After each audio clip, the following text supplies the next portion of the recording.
Do you have a high sex drive? In this video, we're going to rank just how down bad the 16 personality types are. So let's get into it.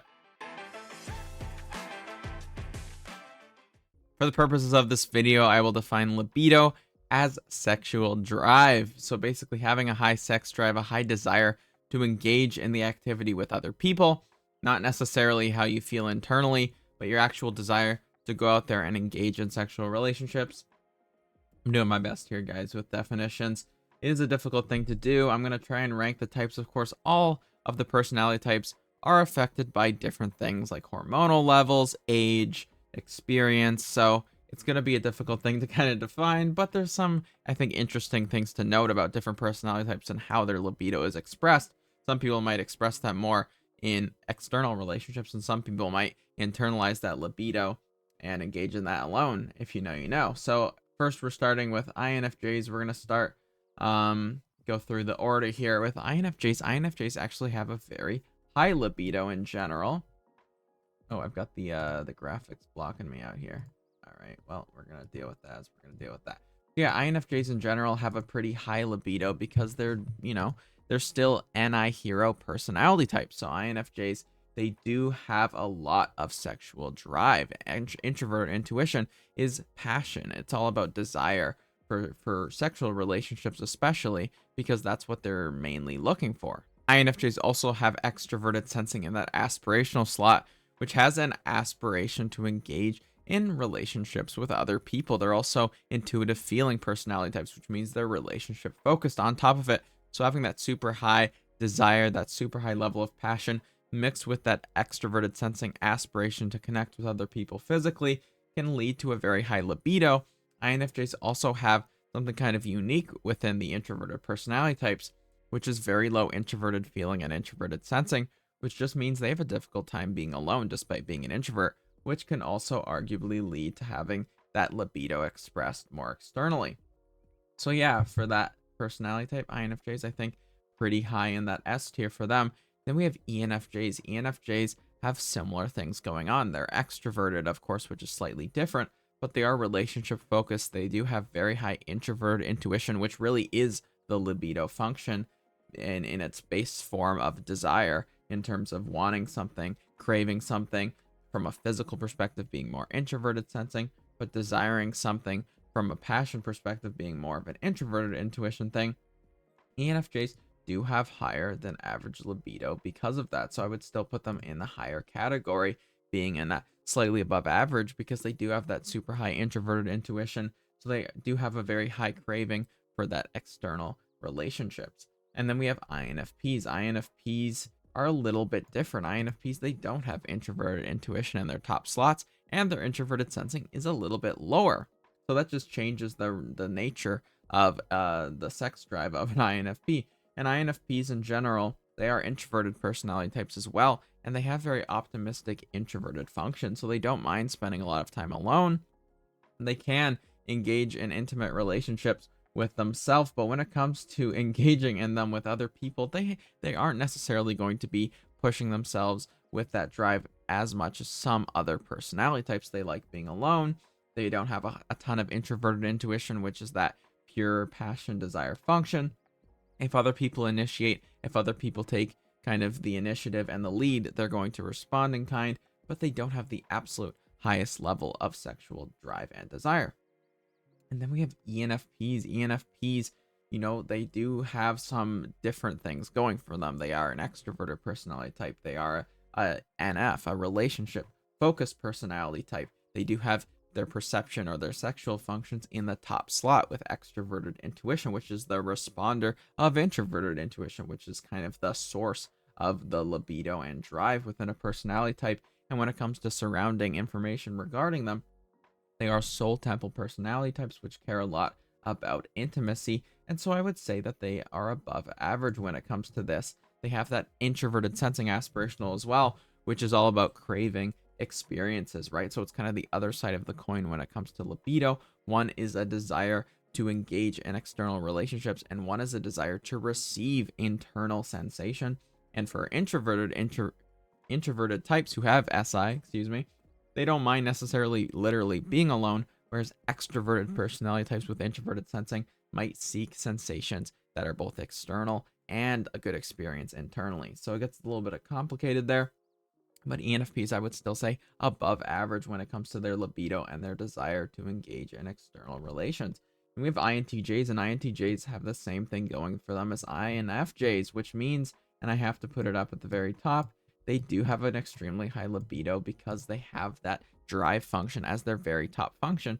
Now, you could argue if libido is specifically about relationships and engaging them with other people, INTJs, they do have low feeling functions comparatively. They might not necessarily always be going after people. They're afraid of rejection. But when it comes to just a high sexual drive in its purest form, introverted intuition is that source, and they have it in their very top slot. So they're going to be in the very highest level. And then surrounding information regarding their libido in general, like I said, a little bit afraid of rejection, a little bit more introverted. That's going to potentially take away from some of that libido being expressed, but still the very highest level of sex drive, which is the core definition of libido. And then we have ENTJs. ENTJs, just like ENFJs, do have that introverted intuition pretty high up there, but it's in the second slot, so it's not in the absolute first slot, meaning the absolute highest cognitive awareness, the highest hormonal awareness.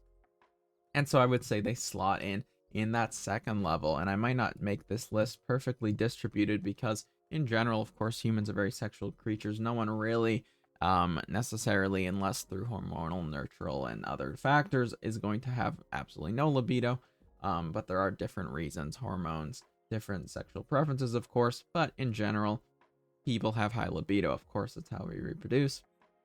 So it might be a little distributed incorrectly. I'll try my best here. But yeah, ENTJs, a pretty high libido in general, that high introverted intuition. They're also extroverted personality types. So they have a drive to engage with other people. They can initiate sexual relationships without as much fear of being rejected. And just in general, they're going to have a relatively above average libido. And then we have INTPs as a personality type. INTPs have a few things going for them. They're introverted personality types, which means they aren't necessarily going to be seeking extroverted relationships quite as easily. It is something they want, but they might not seek them as much.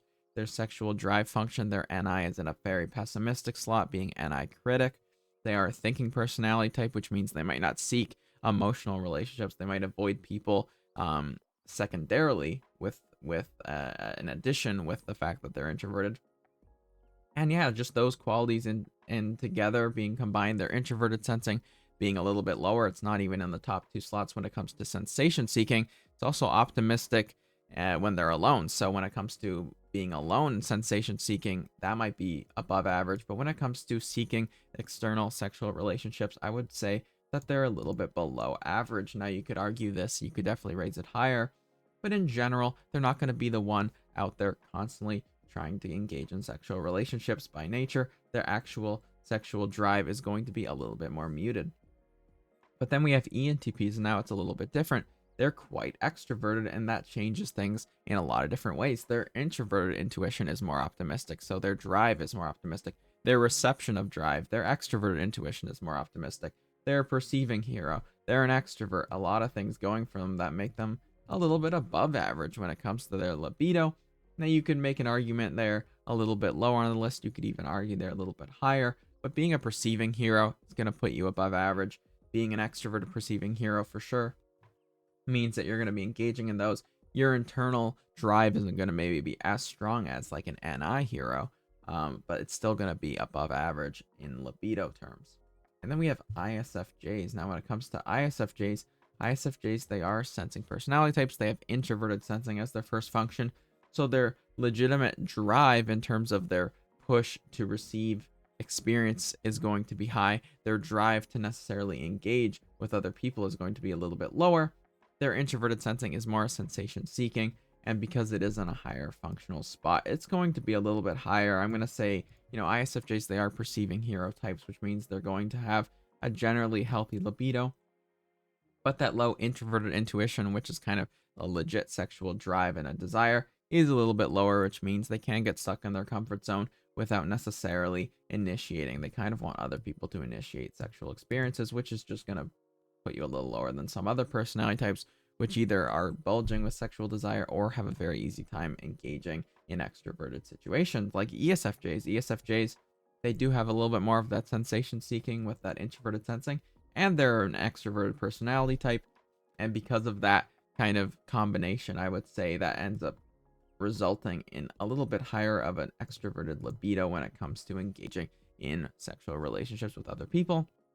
So I'm going to put them up on that little in the slightly above average category because they do have an optimism with their social relationships, and combined with a high perceiving function, introverted perceiving function, it's going to kind of combine in that way. And then we have ISTJs. ISTJs, they are perceiving heroes as well. They have introverted sensing quite high up. It's their very first function, which means they're sensation seeking as well, but they are introverted. They are thinking types. They're not always going to be pushing themselves out there, engaging with other people necessarily.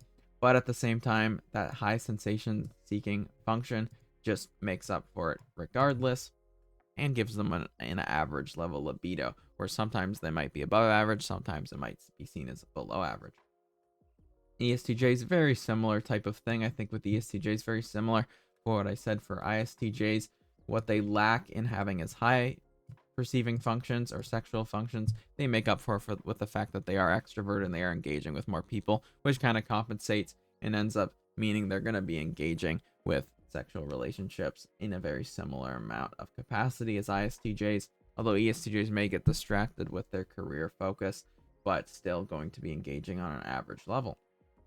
Then we have ISFPs, and ISFPs are kind of interesting because they do have introverted intuition in an optimistic slot with NI child, and they are, sensing personality types, but they are introverted personality types. They have their perceiving functions a little bit lower. They're sometimes going to rely on their social relationships and how they feel about people, as opposed to just pure unadulterated sexual desire. But at the same time, they do have that optimistic NI, which does have kind of an optimism. They are going to have some driving libido, but they are introverted and they are a feeling hero personality type, which holds them back from the very top of the list. I think with ISFPs, you could kind of go all over the place here.